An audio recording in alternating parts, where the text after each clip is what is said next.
Acción, tu revista mensual de cine y series, con los mejores estrenos de cine, fichas y reportajes coleccionables, series de televisión y 8 pósters todos los meses.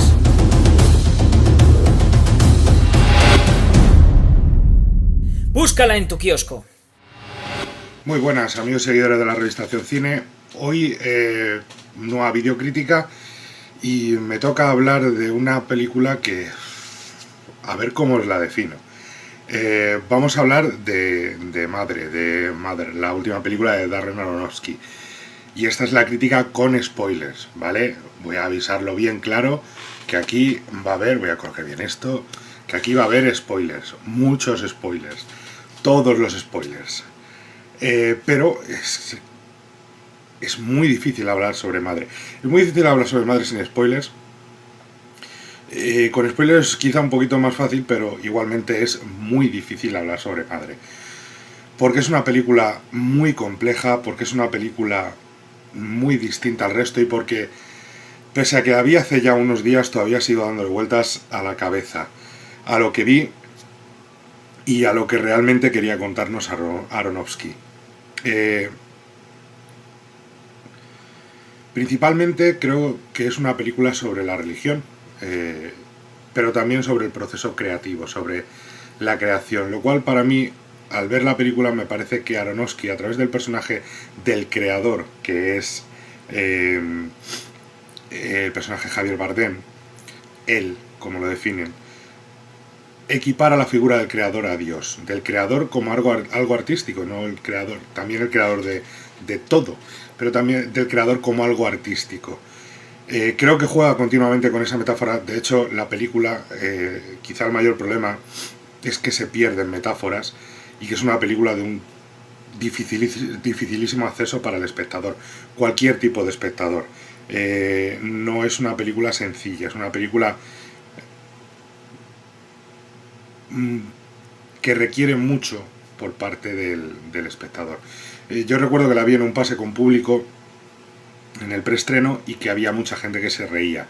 Yo no me pillaba la gracia, no me hacía gracia lo que estaba viendo, no tenía humor, pero entendía por qué la gente se estaba riendo, porque no habían entrado en el juego de la película. No quiere decir que yo hubiese entrado más o menos, sino que estaba dejándome guiar por el lado crítico y por analizar la película, y no participaba de lo que al espectador que no había entrado le parecía tan gracioso. Principalmente creo que lo que plantea la película tiene dos puntos de inflexión, que son la llegada de los primeros extraños a la casa, los personajes de Michelle Pfeiffer y Ed Harris, que luego posteriormente con los hermanos Gleason, con los hijos, cierra esa relación y da lugar a uno de los momentos, uno de los momentos cumbre, que es el embarazo del personaje Jennifer Lawrence, lo que la convierte en la madre del título, en la virgen del título, y da pie a la segunda parte de la película, que es el nacimiento de ese niño y la situación de indefensión de esa madre ante lo que llega alrededor de él, del creador, del padre. Un padre amante pero algo despistado en otras funciones, un padre absorto por la necesidad de adoración, que de nuevo, esa necesidad de adoración, de ser adorado, de ser admirado, desde el inicio con el pequeño grupo de aquellos que llegan a él a través de Ed Harris y de Michelle Pfeiffer, y que ignoran por completo las necesidades de la madre. De nuevo tiene esa doble lectura, como esas necesidades pueden ser entendidas por un lado con el aspecto religioso, pero también por el aspecto creativo, el aspecto artístico, esa sensación de que la persona que vive al lado de un creador, de un artista, queda relegada a un segundo plano, donde la gente que rodea al artista es más importante y que le halagan y que le alaban. Es más importante que la gente que está con él desde el principio, pese a que ella es el origen de todo. Creo que una de las claves es cómo el personaje de Kristen Wiig, que aparece a mitad de película, que es la agente literaria del creador, cómo ese personaje define esa situación, cómo define al personaje de madre de Jennifer Lawrence. Se le llama la inspiración. La inspiración de todo, el origen de todo, el principio de todo, la madre. La madre de la figura de Dios y al mismo tiempo la madre de la inspiración del artista. Yo os digo que para mí, y repito, esto es una interpretación mía y personal, para mí lo que intenta Aronofsky es equiparar la figura de Dios con el creador también, con los artistas, lo cual me hace pensar que Aronofsky tiene un ego del tamaño de un planeta y no uno pequeño, precisamente porque se equipara a Dios. Es lo que le he querido entender. Repito que es una película compleja, muy compleja, de pelar muchas capas y de darle muchas vueltas a toda la historia que nos cuenta. Tiene un momento de clímax en el que se le va la pinza totalmente y empiezan a entrar, hay un mundo dentro de la propia casa, hay un mundo de estado policial, de persecución, de cárcel y torturas, con antidisturbios para ir rondando y tiroteos y momentos ultra gore, que explica ese caos que se genera a través de las religiones muchas veces. Cuántas guerras se han librado en torno a la religión y cuántas muertes se han producido en nombre de algún dios. Los humanos somos así. Y es donde toma el cariz más religioso la película, donde avanza hacia el punto más religioso, que parte de la destrucción de ese cristal tan preciado por el creador, que se rompe cuando lo toquetean meros mortales, y que lleva a ese momento, a esa nueva obra, esa inspiración que le falta, esa creación del mundo que le falta al autor y que por fin lo consigue y crea ese mundo perfecto por el que todos le adoran y por el que todos le siguen, y que degenera en esa desgracia que ni el propio creador puede controlar, pese a la adoración que sienten por él, y que lleva al nacimiento final de la criatura, del hijo de ambos.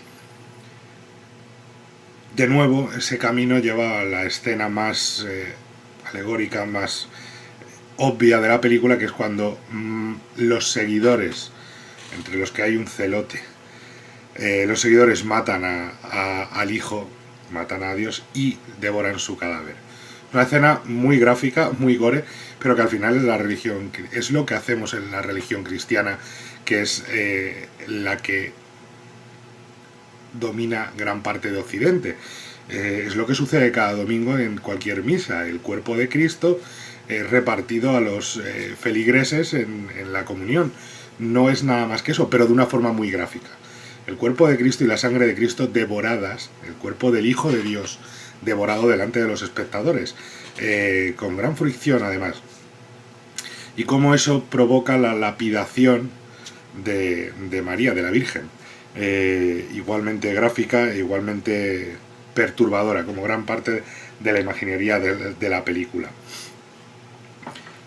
obligando, forzando al personaje a intentar destruirlo todo, a intentar acabar con todo. Y de nuevo, a lo que dije en un momento determinado, me recordaba un artículo que había leído hace tiempo de Pérez Reverte, publicado en el Semanal, en el que comparaba, el artículo empezaba hablando de una relación que había terminado, que habían sido 2 años, que había vivido con una mujer, etcétera, etcétera, que la relación había empezado con amor, con ilusión, con descubriendo, pero que luego había llevado al hastío y tal, y que en realidad no se refería a una mujer, se refería a una novela. Es lo que había creado. Aquí es más o menos lo mismo. Esa relación de cómo el tiempo va agotando y va provocando que esa relación, que esa inspiración generada, que lo creado, el artista acaba en cierta medida olvidándolo o dejándolo de lado por un nuevo proyecto, pero quedándose con el corazón de la inspiración, con el corazón de la madre. Quedándose con esa base, naciendo y renaciendo continuamente, que es la evolución tanto del proceso artístico como de las religiones, que se alimentan y se retroalimentan unas de otras, al final, sobre todo, repito, en Occidente. Y es lo que vemos en la película. Juega con esa metáfora, con esa imaginería y con ese mundo continuo, en continua regeneración, pese a la destrucción causada para renacer, se renace de las cenizas, y es lo que se hace. Ese gran fuego final, esa explosión de fuego final que acaba con todo menos con el creador. Lo dicho, ya os digo que para mí esa imagen, esa visualización, que es con lo que se abre la película también, por cierto, esa visualización creo que hace referencia al mismo tiempo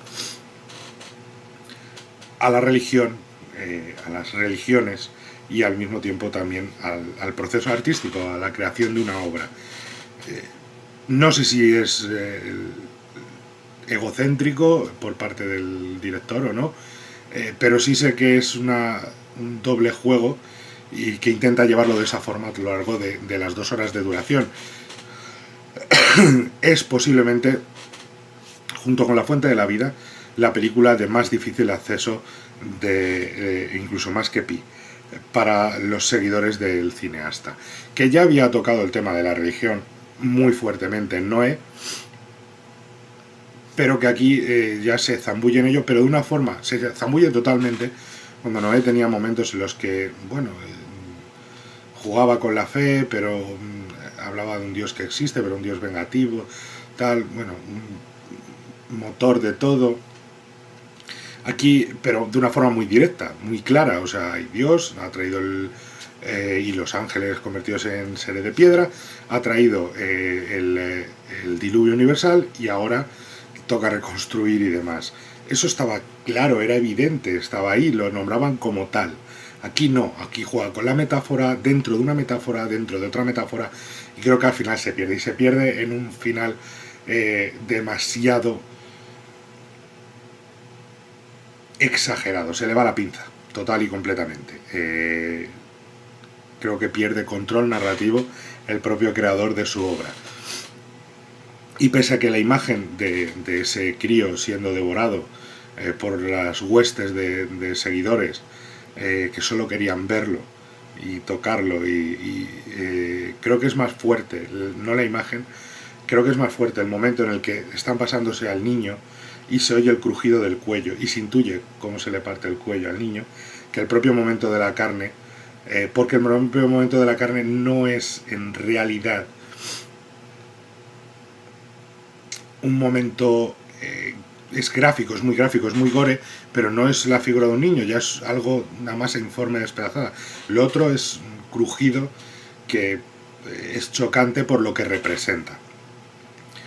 Con todo eso, con todo esto que os estoy contando, con todos estos spoilers que estoy haciendo de la película, con todo este repaso a los momentos, evidentemente el reparto está sensacional en todo momento, sobre todo la presencia muy perturbadora de Ed Harris y de Michelle Pfeiffer, que están sensacionales los dos.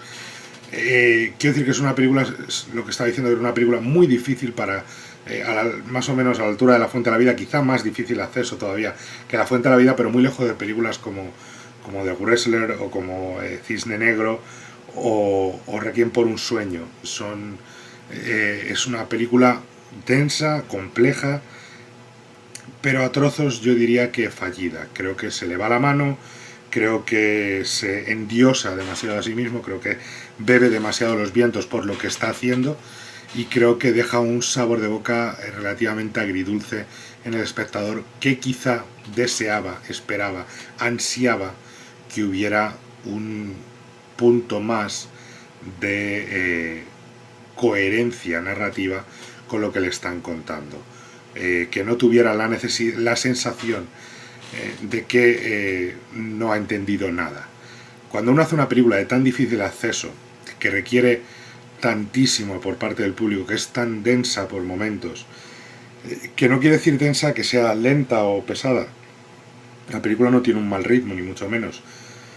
Es pausada, es tranquila en muchos momentos, porque quiere dejar que las cosas relativamente fluyan, aunque al final, repito, se acumula todo, pero es densa, cuesta mucho entrar, y al espectador, al público le cuesta mucho entrar, porque el espectador y el público, primero en parte puede desconocer la obra de Aronofsky y lo que va a encontrarse, y quizás las ganas de sorprender superan la necesidad imperiosa de que muchas veces el público tiene que entender tu obra.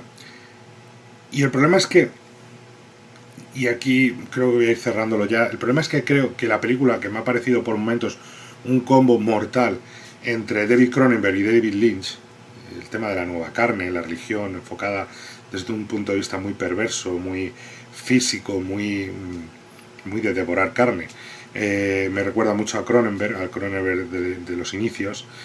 Y el tema del surrealismo, la metáfora, me recuerda a Lynch. Pero, tanto en el caso de Cronenberg como el de Lynch, aparte, sobre todo en el caso de Lynch, por lo difícil de entender y tal, era un viaje, normalmente es un viaje fascinante, de emociones, de sensaciones.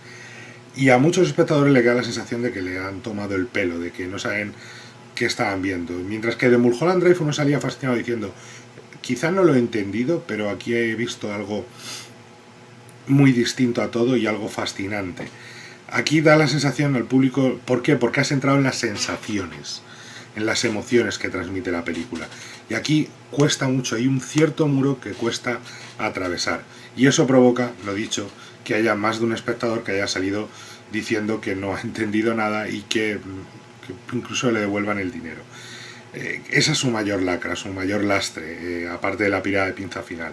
Esa dificultad para el espectador medio, el público habitual de las salas de cine, para poder entrar por completo a la película. Es de muy difícil acceso y quizá pues eso sea un lastre para la película, que puede convertirse en película de culto, eso es innegable, pero que no tiene todo el potencial que tenía la historia que pretende contar o que quiere contarnos. De nuevo, es una interpretación mía personal, que puede aparecer a Aronofsky dentro de 2 días diciendo que no se refería a eso y que lo que quería referirse a la película realmente era la cría de abejas en Australia. Lo dudo, por los pósters mismos, que son la pura imagen de la Virgen María. Ya saben, esto es lo que opino yo de esta película, que aún así, con todos sus defectos y demás, es una película que llevo dándole vueltas 2 días o 3 días y que seguiré dándole vueltas bastante tiempo, pero que podría haber quedado muchísimo más redonda sin necesidad de hacerla tan densa.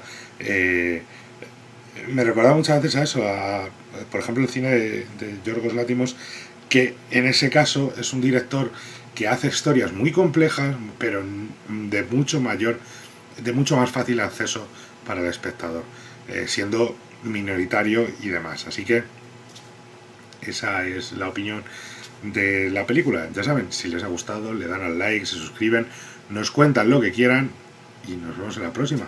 Hasta pronto.